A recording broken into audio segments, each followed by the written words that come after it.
Alors, bonjour à tous, c'est Julien, bienvenue sur ma chaîne. Donc maintenant qu'on a vu nos 5 premiers conseils et qu'on a compris l'importance d'investir son argent pour le faire fructifier et travailler à notre place, on va essayer de voir ensemble sur quoi investir plus précisément. Sachant qu'on a vu qu'il était important de se concentrer sur des investissements avec de bons rendements pour bénéficier avec le temps de la magie des intérêts composés. Donc par exemple, l'investissement à 100% uniquement sur le fonds euro d'une assurance vie, c'est-à-dire un placement sans risque à capital garanti qui tourne actuellement autour de 1,5%, ça on va oublier. Donc l'assurance vie, attention, c'est une super enveloppe fiscale pour investir et faire travailler son argent sans payer d'impôts, mais il faudra se tourner un petit peu vers les unités de compte et non pas uniquement vers le fonds euro. On y reviendra après. Donc pour revenir à nos investissements, il y a plein de choses possibles. Certains investissent dans le vin, dans les forêts, dans l'art contemporain, etc. Mais nous, on va se concentrer sur deux piliers d'enrichissement qui ont fait leurs preuves. Il s'agit de l'immobilier et de la bourse. On ne va pas réinventer la roue. Ce sont des piliers d'enrichissement et des investissements qui fonctionnent très bien depuis des dizaines d'années. Et ce sera encore le cas sûrement dans des dizaines d'années. Donc on va commencer par l'immobilier. Je veux notamment parler d'immobilier physique un petit peu. Donc si cela vous intéresse, je vous recommande de vous former.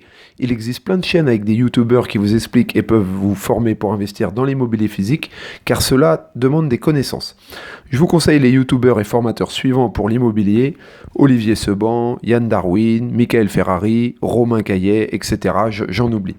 Donc en gros, pour résumer très rapidement ce qu'ils font, il va s'agir d'acheter à crédit un bien immobilier en utilisant le crédit et le financement que va vous apporter la banque.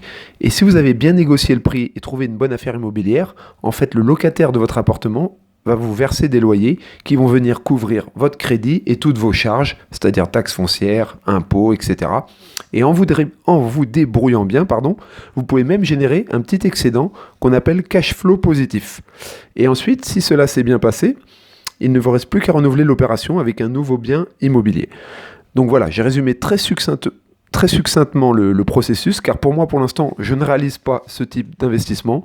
J'ai une femme, 2 enfants, un travail salarié, bref, je n'ai ni le temps ni l'envie de réaliser ce genre d'investissement chronophage.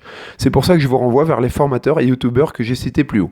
Donc moi, j'utilise essentiellement des investissements très simples et 100% passifs et très peu chronophages, qui me prennent environ 5 minutes par mois et qui procurent des rendements très intéressants. Donc j'utilise l'immobilier papier à travers les SCPI et la bourse à travers ce qu'on appelle les ETF, trackers, fonds indiciels, tout ça c'est la même chose. Donc personnellement, je me contente de gagner chaque mois un maximum d'argent en faisant des choses que j'aime, et chaque mois lorsque la paye arrive, j'investis en quelques clics sur les SCPI et des ETF via mes assurances vie.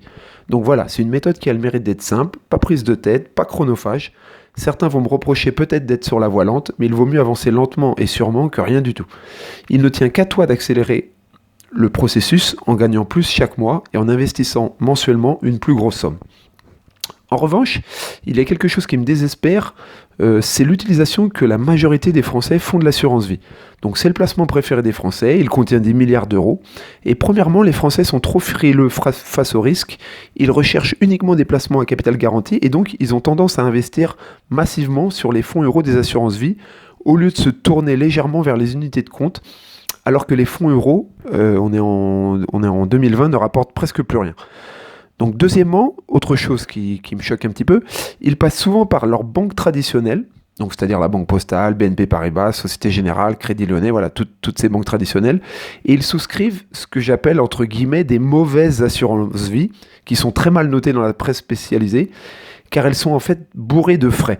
Donc des frais sur versement, des frais de sortie éventuellement, des frais sur les arbitrages, des frais de gestion trop élevés, des mauvais résultats de rendement du fonds euro, et un choix restreint d'unités de compte. Alors cela peut paraître anodin, mais pas du tout. Car en fait, à partir du moment où vous versez chaque mois de l'argent sur votre assurance vie, sur 20 ou 30 ans, la différence entre une bonne assurance vie et une mauvaise assurance vie peut être de l'ordre de quelques dizaines de milliers d'euros. C'est tout de même pas rien.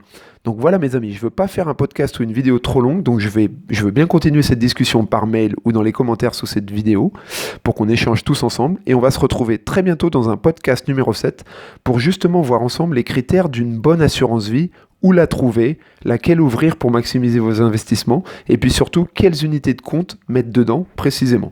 À bientôt, bye bye.